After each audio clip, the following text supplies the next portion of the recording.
Envie de diminuer votre consommation de viande et ainsi réduire votre budget au niveau alimentation?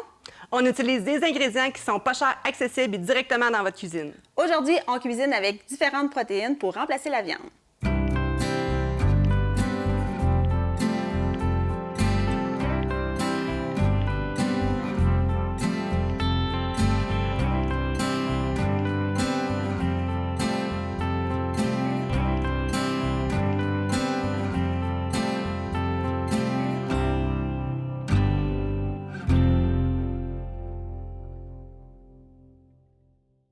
Bienvenue dans Plein l'assiette, l'émission qui te cuisine des solutions. Ici, on te montre des astuces, des conseils simples et accessibles.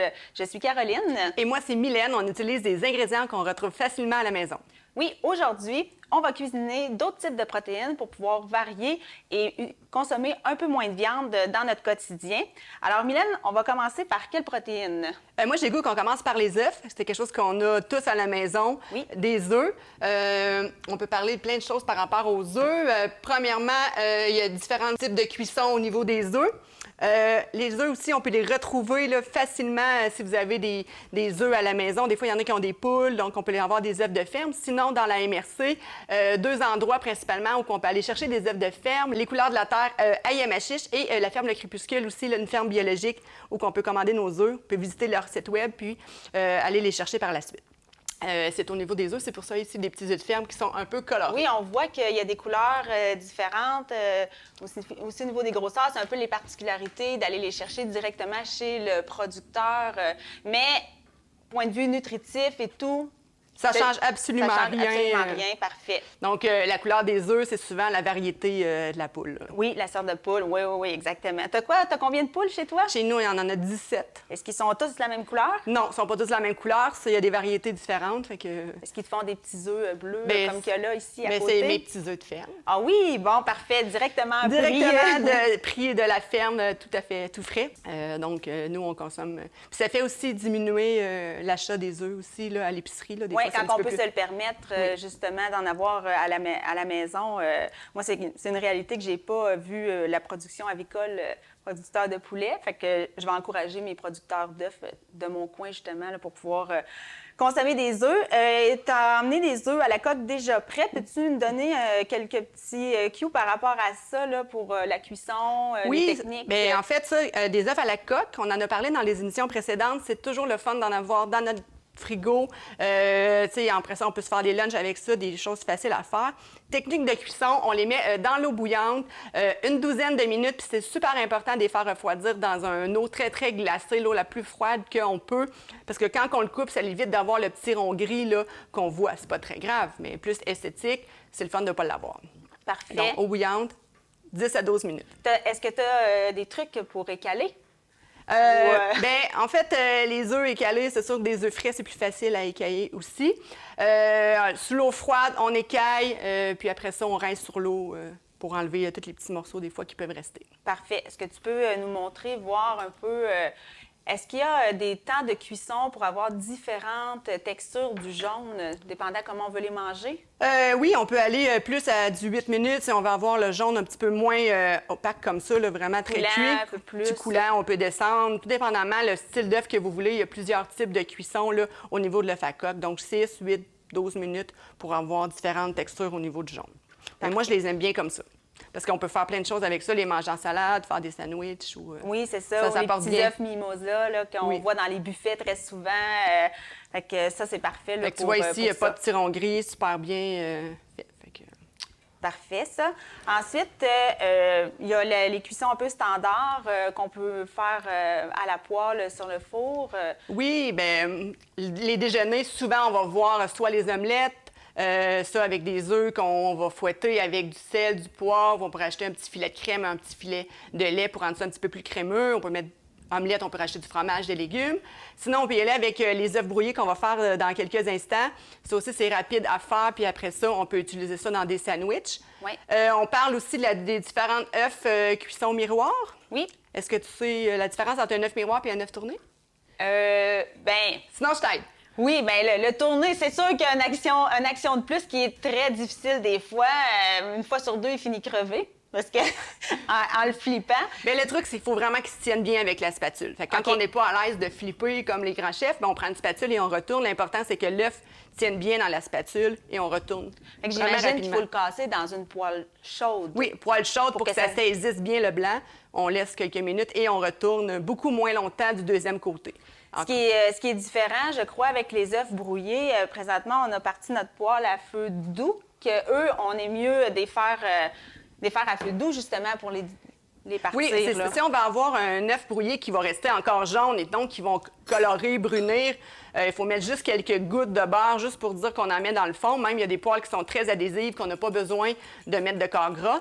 L'œuf brouillé, tu le fouettes avant, bien fouetté, là, pour pas qu'on voit justement les petits grumeaux de blanc d'œuf. Ce qu'on veut avoir, c'est un œuf brouillé qui va être jaune avec une belle couleur. Donc, on fouette vigoureusement.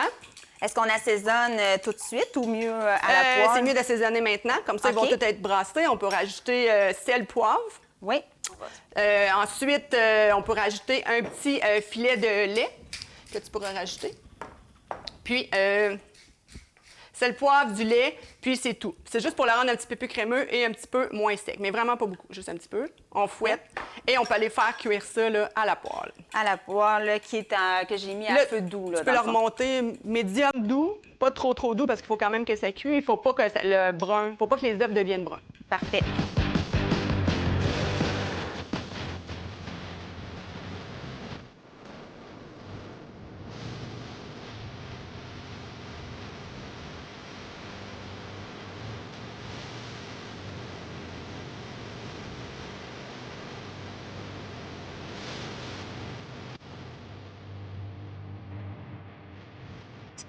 Donc, les œufs, dans le fond, les œufs brouillés, il y a différentes façons de les manger. Toi, Caro, je pense que tu les manges de cette façon-là au déjeuner? Oui, mais j'aime bien les mettre sur un bon pain frais avec du beurre grillé, un pain grillé avec du beurre. Je vais tout simplement là, mettre l'œuf sur ma toast. Puis, souvent, les enfants vont faire cette technique-là. Au lieu de faire des œufs à la coque pour faire les sandwichs aux œufs, ils vont préférer se faire un œuf brouillé comme ça, justement, pour pouvoir faire leur sandwich là, pour leur boîte à lunch. C'est une bonne façon de remplacer la charcuterie aussi en utilisant les œufs. Puis, ça réduit l'apport de sel, de sodium et tout ce qu'on retrouve là, dans les charcuteries pour faire les sandwichs. On va les laisser ici tempérer, qu'on pourra réutiliser un petit peu plus tard. Moi, ce que j'aime vraiment, ce qu'on n'a pas parlé encore au niveau des œufs, c'est vraiment les œufs pochés. Oui. Moi, je suis quelqu'un qui me fait beaucoup de casseroles déjeuner là, le matin, donc je me fais revenir des légumes et je me mets les œufs pochés. Les œufs pochés, c'est un petit peu plus technique à faire, donc on casse le même principe, on casse déjà les œufs dans un bol pour qu'ils soient prêts. On doit avoir un eau qui doit bouillir à gros bouillon. Pour commencer, on met un petit filet de vinaigre, ensuite on baise pour avoir une ébullition un petit peu moyenne et on met les œufs dans l'eau. On les laisse cuire environ 3 minutes et on fait essorer ça ensuite avec un papier essuie-tout, là, juste pour pas qu'il y ait d'eau à l'intérieur. Puis après ça, je mets une petite casserole, du fromage. Oui, ça c'est excellent. Puis moi, il faut que le jaune, il coule.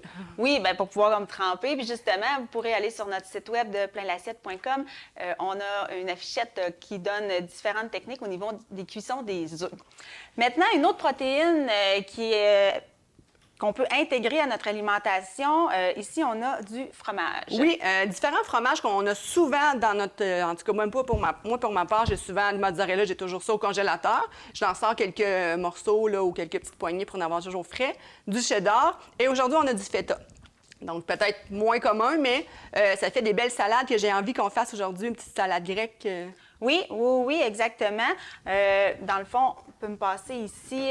Le fromage ici, Mylène, habituellement, ça vient dans un contenant avec une saumure, un liquide salé. Peux-tu nous expliquer au niveau de la conservation du fromage, qu'est-ce que c'est mieux de faire quand on l'utilise pas tout?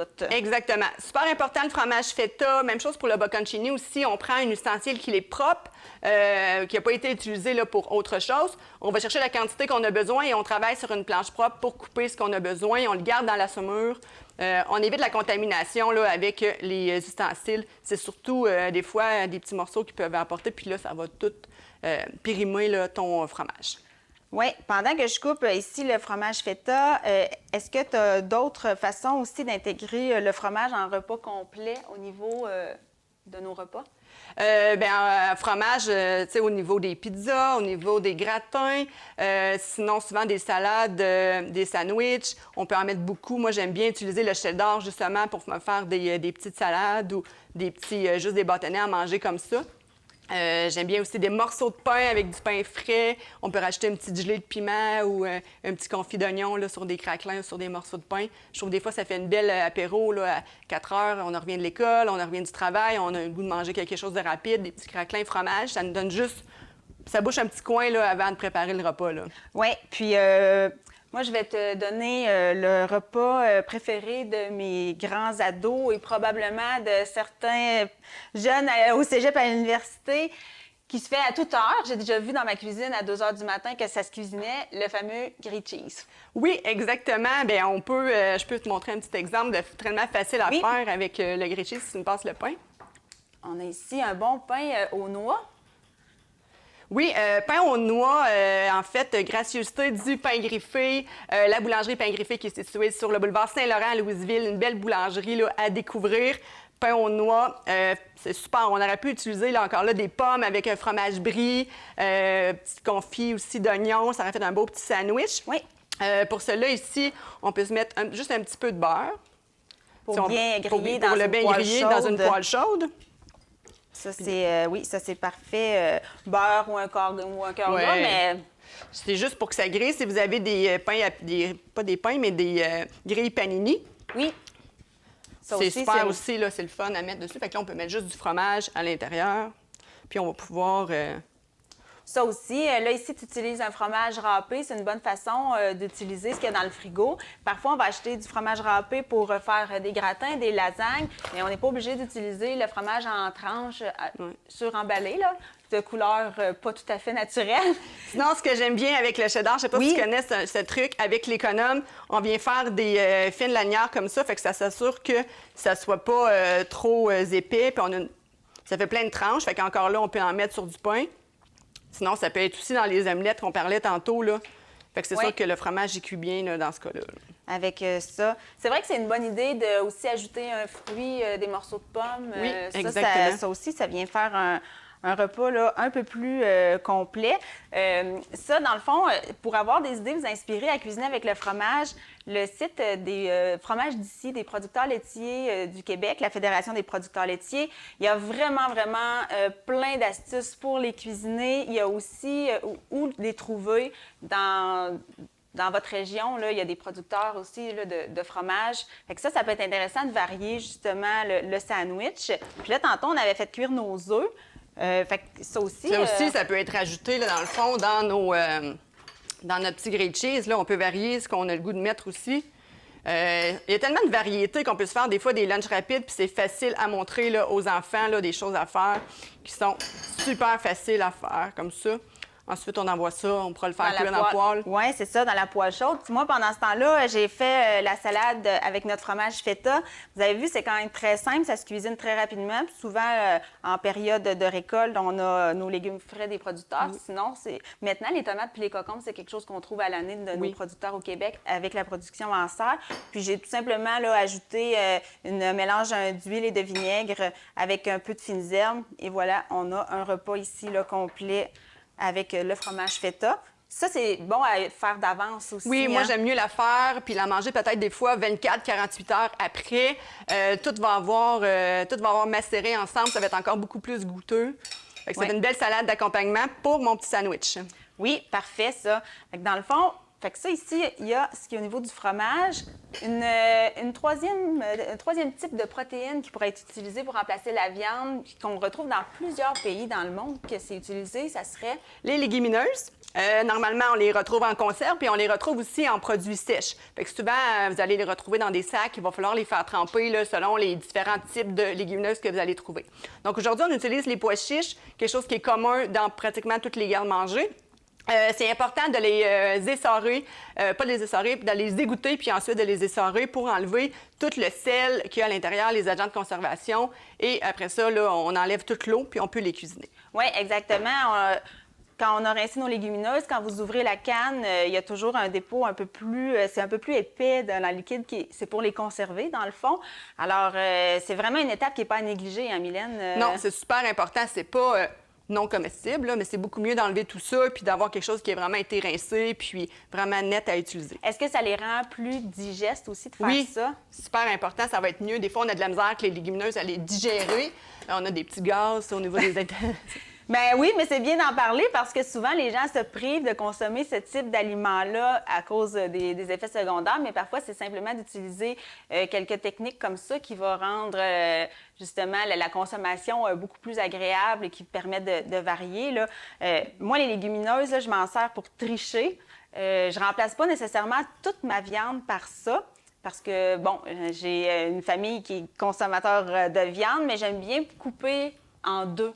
De mettre une partie, ça peut être du bœuf haché, et après ça, avec haricots rouges. Alors, au lieu de mettre 2 livres de viande, bien, j'ai 1 livre et je vais compléter avec les légumineuses. Puis souvent, ça passe beaucoup mieux au niveau de ma famille là, par rapport à ça. Pour le budget aussi, là? Oui, c'est ça, oui. Au niveau budget, les conserves de légumineuses, c'est vraiment quelque chose qui est peu coûteux comparé à la viande qui peut coûter vraiment beaucoup d'argent là, quand on consomme régulièrement. Fait que de le couper comme ça, c'est une bonne façon. Puis on parlait tantôt de la digestion. C'est la même chose quand on les fait blanchir. Donc, il faut vraiment respecter le temps de blanchir pour améliorer aussi la digestion là, par rapport à ça. Quand ils sont secs, dans oui, le fond, quand on ils les sont utilise secs. Blanchir, ça veut dire de les laisser tremper là, peut-être 6 heures, 8 heures, 10 heures, tout dépendamment de la type de légumineuse que tu utilises. Oui. Ben oui, on retrouve à l'épicerie vraiment une grande variété de légumineuses sèches. Oui. Et en canne aussi, ça, au niveau de la diversité, là, on a vraiment plusieurs types d'haricots qui peuvent être utilisés.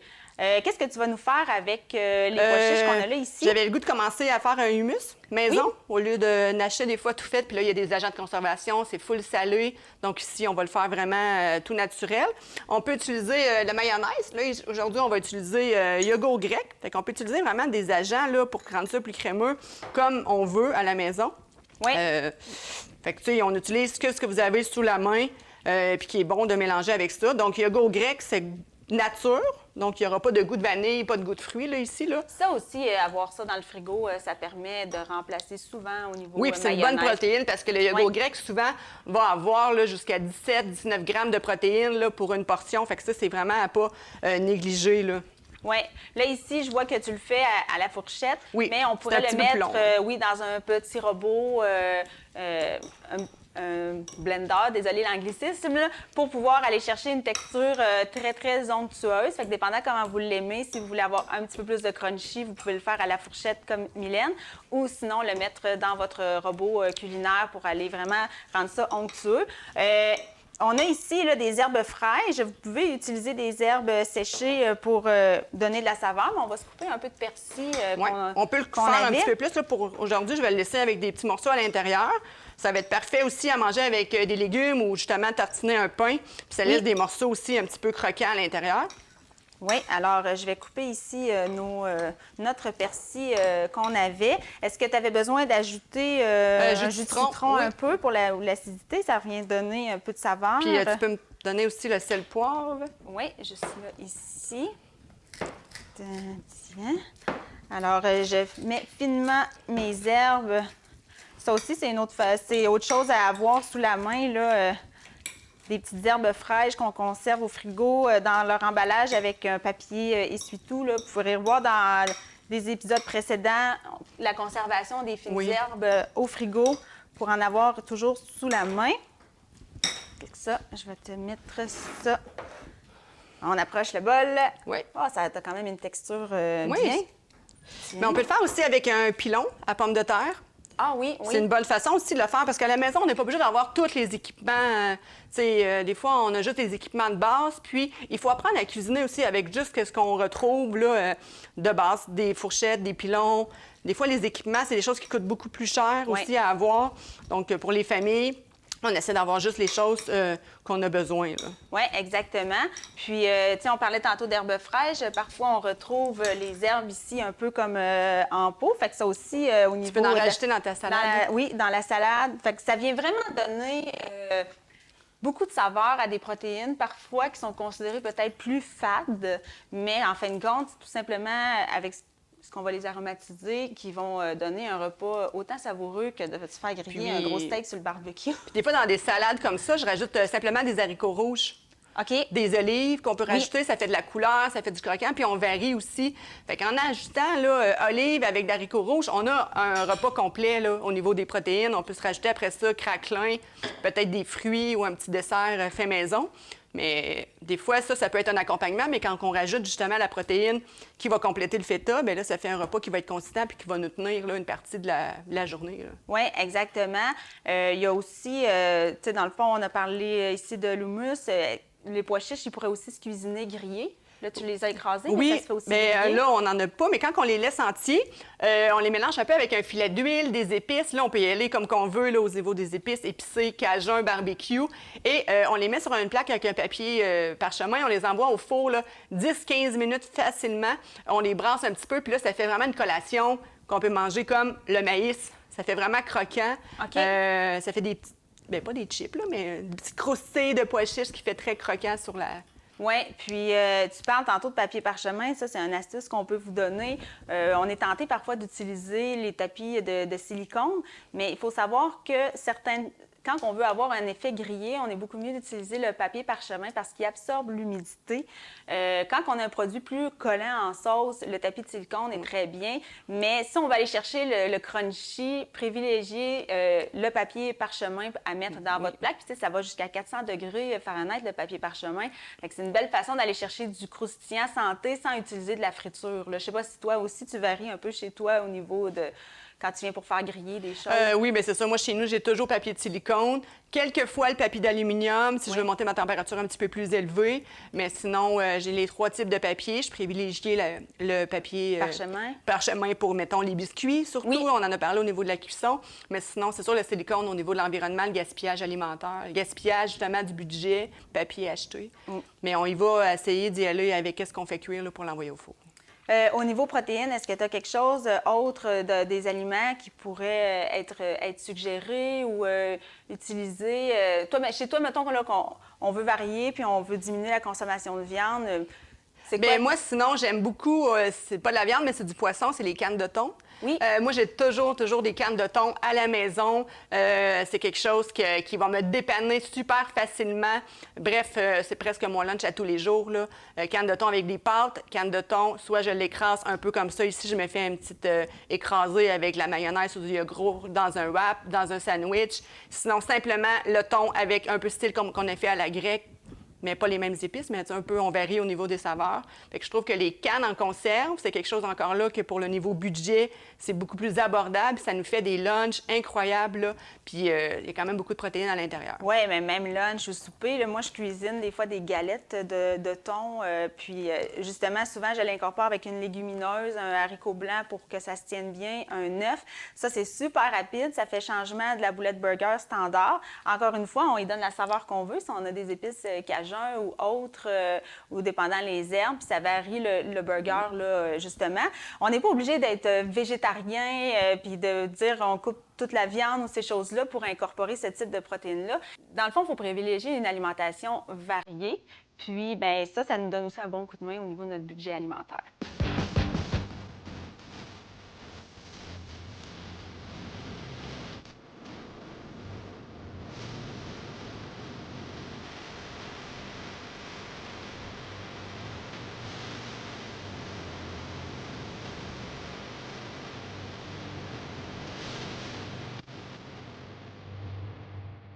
Alors, notre grilled cheese est prêt, bien grillé. Je suis sûre que ça va être très croustillant. Tiens, Mylène, si tu veux nous couper ça pour pouvoir monter notre belle assiette. Et voilà. Une belle assiette qu'on a faite avec nos lunchs variés. Donc, super de bon grilled cheese aux œufs. Oui. C'est quelque chose que j'aime vraiment bien, moi aussi. Je trouve ça, c'est rafraîchissant. Des fois, on peut prendre ça avec une petite soupe. Aujourd'hui, on a notre salade de légumes avec du fromage feta. Oui, exactement, ici, qui est prête. Mylène, j'aimerais ça aborder une protéine qu'on n'a pas parlé, puisque souvent, les gens ont des fausses croyances par rapport à ça. On n'a pas parlé du tofu, parce que c'est un épisode en soi, probablement une suggestion pour un prochain épisode, mais les gens ne cuisinent pas en disant que c'est fade. C'est une protéine qui est comme fade. Mais toi, Tu t'en sers Bien, comment en pour... fait, de base, il faut savoir de où que vient le tofu. Oui. Parce qu'en fait, on a sonné un peu la cloche aujourd'hui des légumineuses, mais il faut savoir que le tofu vient du soya. Dans le fond, c'est le soya qui a été transformé, qui a fait notre tofu. Et les légumineuses, à la base, ça goûte rien. Donc, ça va vraiment goûter l'assaisonnement que vous allez vous donner. Donc, le fameux tofu qu'on ne veut pas utiliser, on ne veut pas cuisiner parce qu'on n'aime pas ça, mais il y a tellement moyen de le transformer, de faire des galettes. Moi, ce que j'aime, c'est le Général Tao tofu. Ça goûte pareil comme utiliser le poulet, sauf que ça me coûte 4 fois moins cher en poulet. Donc, le tofu va être mangé comme ça, caramélisé avec les ingrédients. Est-ce qu'on peut le mariner comme une viande, dans le fond? Oui. C'est la même chose, notre marinade à poulet, à bœuf peut servir pour donner le goût au tofu. Là. Puis il y a différentes aussi textures. C'est en jouant avec les textures aussi qu'on a d'autres résultats. Là. Oui, parce qu'au niveau du tofu, on en a aussi qu'on peut ajouter dans nos smoothies. Là, le tofu qui est un petit peu plus soyeux, bien, on peut en mettre une demi-tasse, un quart de tasse dans un tofu et là, dans un smoothie. Et on part avec ça là, pour le matin. Là, ça peut se prendre sur la route, ça peut se prendre à l'heure aussi de la pause. Parfait. Fait que dans le fond, ici, on a toutes nos choses là, qui ont été cuisinées avec nos protéines variées aujourd'hui. Fait que l'hummus, notre grilled cheese qui a utilisé, le fromage, on a mis des œufs, notre salade grecque aussi avec le feta. Fait que vous voyez, c'est qu'un échantillon de ce qui est possible de faire. Maintenant, ça va être à votre tour le défi de la semaine. On veut voir sous la publication sur la page Facebook de Masquinongé Média, la publication de Plein l'assiette, ce que vous allez cuisiner cette semaine avec une autre protéine que la viande. Alors, on vous invite à aller partager, mettre vos photos ou commenter naturellement avec quoi vous cuisinez d'autres comme protéines que la viande. Alors, on a hâte de vous lire là, puis regarder un peu. Et poser aussi ça. vos questions. Oui. Il est toujours possible de poser vos questions. On va pouvoir interagir avec vous, échanger vos recettes et tout. C'est une belle façon aussi en communauté de partager. Oui, c'est ça, exactement. Alors, au niveau du défi, on a bien hâte de voir. Oui. Puis même, on vous invite encore une fois à aller sur notre site web de pleinlassiette.com. Il y a plein d'astuces, des idées recettes, les recettes un peu plus précises. Vous allez pouvoir les retrouver sur notre site web et comme ça, pouvoir cuisiner vous aussi avec autre chose au niveau de vos protéines. Oui, exactement. Fait que ça fait des beaux lunchs, je trouve, très colorés aussi. Oui. Alors, on vous remercie de nous avoir laissé entrer dans votre cuisine aujourd'hui. Et on vous revoit bientôt dans un autre épisode de Plein l'assiette.